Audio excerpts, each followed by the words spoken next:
जैसे प्यार के लिए गर्लफ्रेंड ज़रूरी होती है, वैसे ही एडिटिंग को एंगेजिंग बनाने के लिए की फ्रेम ज़रूरी होते हैं। अब चाहे तुम्हें गर्लफ्रेंड मिले या ना मिले, लेकिन एडिटिंग में की फ्रेम्स तो गारंटेड मिलेंगे। लेकिन ये की फ्रेम्स होते क्या है? की फ्रेम एक ऐसा पॉइंट होता है जो किसी भी ऑब्जेक्ट की प्रॉपर्टीज को चेंज करने में हेल्प करता है, जैसे colour, opacity, scale, position, rotation और भी काफ़ी चीज़ें। चलो एक एग्जाम्पल देखते हैं।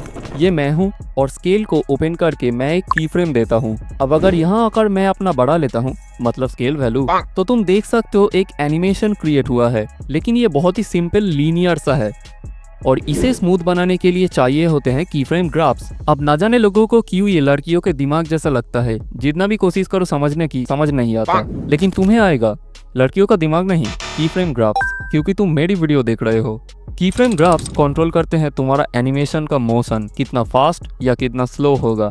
चलो इसे डिटेल में समझते हैं। देखो, एलाइट मोशन में हमारे पास 3 तरह के ग्राफ्स होते हैं, ईजिंग, बाउंस और स्टेप ग्राफ्स। तो चलो स्टार्ट करते हैं ईजिंग ग्राफ से। देखो, ईजिंग में बेसिकली 3 ग्राफ्स होते हैं, ईज इन, ईज आउट और ईज। सबसे पहले है ईज इन। यहाँ जब ऑब्जेक्ट की प्रॉपर्टीज चेंज होती है तो एनिमेशन स्लो स्टार्ट होता है और एंड के टाइम जाके स्पीड पकड़ता है और इसी तरह एनिमेशन एंड होता है। यह है एलाइट मोशन का पहला ईज ग्राफ। फिर आता है ईज आउट। इसमें एनिमेशन फास्ट स्टार्ट होता है, लेकिन जैसे जैसे एंड के करीब आता है स्मूथली धीरे धीरे रुकता है। यह है एलाइट मोशन का सेकेंड ईज ग्राफ। और तीसरा है ईज। इसमें ऑब्जेक्ट का एनिमेशन स्लो स्टार्ट होता है, बीच में स्पीड पकड़ता है और फिर एंड होते वक्त फिर से स्लो हो जाता है। ज्यादातर नूब लोग इसी को यूज करते हैं क्योंकि उन्हें बाकी ग्राफ्स समझ नहीं आते। लेकिन तुम वो नूब नहीं रहोगे क्योंकि तुम वीडियो को एंड तक देखने वाले हो। अब फ्रेंड, ध्यान से कॉन्सेंट्रेट करना, क्योंकि जो अभी मैं तुम्हें सिखाने वाला हूँ वही डिसाइड करेगा तुम कितना स्मूथ एनिमेशन बना पाओगे। क्योंकि अब हम बात करने वाले हैं कस्टम ग्राफ्स की। देखो, यहाँ तुम्हें 3 चीजें समझनी है। ये जो 2 सर्कल्स तुम देख रहे हो, पहला सर्कल है फर्स्ट की फ्रेम और दूसरा सर्कल है सेकेंड की फ्रेम। और जो ये कर्व या लाइन बीच में दिख रही है वो डिसाइड करती है कि तुम्हारा मोशन का स्पीड कितना होगा।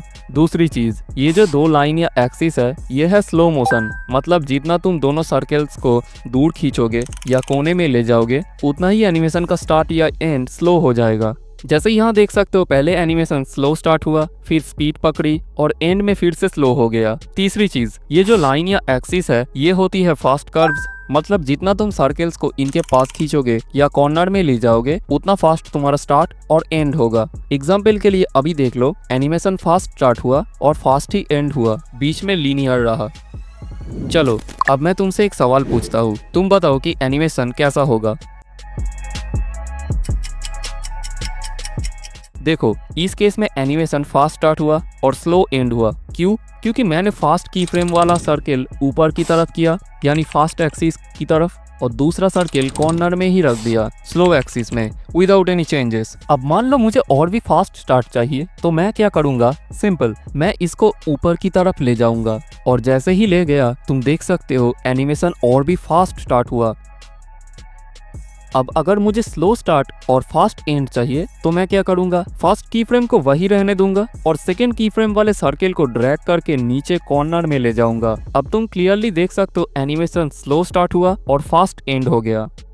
समझने का सिंपल फंडा ये है, ये लाइन या ग्राफ डिसाइड करती है कि एनिमेशन कब स्लो होगा और कब फास्ट। देखो, जब फर्स्ट सर्कल नीचे होता है तब एनिमेशन स्लो स्टार्ट होता है, फिर जैसे ग्राफ राइज करता है स्पीड भी इंक्रीज होती है और फाइनली जब ग्राफ एकदम ऊपर होती है तब एनिमेशन फास्ट हो जाता है और एंड हो जाता है। और भाई, अगर अभी भी समझ नहीं आया तो टेंशन मत लेना, बस वीडियो देखते देखते एक्सपेरिमेंट करते रहो। और अगर फिर भी समझ ना आए तो भाई मुझे मत बोलना, फिर कस्टमर में प्रॉब्लम है, कंपनी तो ठीक है। चलो अब बाउंसिंग ग्राफ को डिटेल में समझते हैं। सो देखो, एलाइट मोशन में बाउंसिंग ग्राफ के 4 वेरिएशंस होते हैं, bounce graph, elastic graph, cyclic graph और रैंडम ग्राफ। चलो अब इसे एक एग्जाम्पल से समझते हैं। तुम यहाँ देख सकते हो मेरे पास एक बॉल है और एक सिंपल लाइन है। अब इसे ऐसे पोजीशन किया है जहाँ कोई भी कर्व नहीं है, यानी अभी ये लीनियर है। अब अगर मैं इस बाउंसी ग्राफ को रैंडमली अप्लाई करूँ तो कुछ ऐसा एनिमेशन क्रिएट होगा। देखो दोस्तों, ये है कंट्रोलर, ये मेन हैंडल है और जो नीचे वाली लाइन है वो है एनिमेशन का स्टार्टिंग पोजीशन या स्टार्टिंग लाइन और ऊपर वाली लाइन है एनिमेशन का एंडिंग पॉइंट या एंडिंग लाइन। अब अगर मैं कंट्रोलर को नीचे की तरफ ड्रैग करता हूँ तो तुम देख सकते हो एनिमेशन बार बार रिपीट हो रहा है। सो अगर तुम इस एनिमेशन को स्लो करना चाहते हो तो बस इस कंट्रोलर को राइट साइड में ड्रैग करो। लेकिन अगर तुम्हें थोड़ी सी फिजिक्स पता है या तुम्हारे पास आंखें हैं तो तुम्हें मालूम होगा कि अगर तुम एक बॉल को ऊपर से फेंकते हो नीचे की तरफ तो वो एक ही स्पीड से रुकती नहीं है। हर बाउंस के साथ उसकी हाइट और स्पीड कम होती जाती है। वही चीज़ अगर तुम्हें एनिमेशन में चाहिए तो सिंपल है, कंट्रोलर को ऊपर की तरफ ड्रैग करना होगा और थोड़ा सा राइट साइड में एडजस्ट करना होगा। अब जब तुम प्ले हेड को स्टार्टिंग पॉइंट से थोड़ा थोड़ा आगे ले जाओगे तो तुम देखोगे ऑब्जेक्ट स्टार्टिंग लाइन से थोड़ा नीचे आता है और जैसे जैसे आगे बढ़ता है वो और नीचे गिरता है, एग्जैक्टली जैसे रियल बाउंस होता है। अब गाइस, इलास्टिक ग्राफ को समझने से पहले मैं ये बता देता हूँ कि साइक्लिक ग्राफ ऑलमोस्ट सेम है एग्जैक्टली बाउंस ग्राफ की तरह। बस डिफरेंस इतना है कि इसके एजेस या फिर तुम एंडिंग पॉइंट्स कहो वो थोड़ा ज़्यादा राउंडेड होते हैं और इसी वजह से इसका एनिमेशन थोड़ा और स्मूथ लगता है। बाकी इसमें समझने के लिए कुछ एक्स्ट्रा नहीं है, सिंपल एंड इफेक्टिव। चलो सीधे समझते हैं इलास्टिक ग्राफ को। देखो, मेरे पास एक स्नैपचैट का आइकॉन है और मैंने इसे ऐसे पोजीशन किया है जिसमें अभी कोई भी ग्राफ अप्लाई नहीं है। अब अगर मैं इलास्टिक ग्राफ अप्लाई करता हूँ तो तुम देख सकते हो एनिमेशन के एंड होने से पहले एक बाउंस क्रिएट हो रहा है। यहाँ दो चीजें इंपॉर्टेंट हैं, कंट्रोलर और लिमिटर। अगर तुम कंट्रोलर को नीचे की तरफ ड्रैग करोगे तो कर्व्स का साइज बढ़ जाएगा, यानी एनिमेशन ज्यादा बाउंस करके एंड होगा। You can clearly see the difference. अगर तुम कंट्रोलर को लेफ्ट साइड ड्रैग करोगे तो एनिमेशन एंड होने से पहले बाउंस ज्यादा बढ़ होगा और अगर तुम कंट्रोलर को राइट साइड ड्रैग करोगे तो कर्व्स कम हो जाएंगे, यानी बाउंस कम बार होगा। अब बात करते हैं लिमिटर की। लिमिटर से तुम बाउंस का लिमिट डिसाइड कर सकते हो। अगर तुम लिमिटर को नीचे ड्रैग करोगे तो कर्व्स छोटे हो जाएंगे और बाउंस भी कम होगा।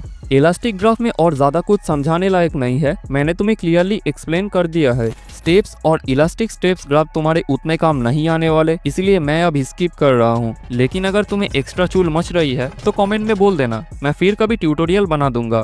तो फाइनली तुमने एलाइट मोशन के की फ्रेम्स मास्टर कर लिए हैं। अब तुम भी प्रो लेवल की स्मूथ एनिमेशंस बना सकते हो। अगर वीडियो थोड़ी सी भी हेल्पफुल लगी हो तो नीचे दबा दो सब्सक्राइब बटन और वीडियो को एक लाइक देना मत भूलना। और अगर तुम्हें प्रो लेवल एनिमेशंस बनाना है तो इस प्लेलिस्ट के वीडियोस जरूर चेक करना। चलो दोस्तों, मिलते हैं नेक्स्ट वीडियो में, तब तक के लिए कीप क्रिएटिंग।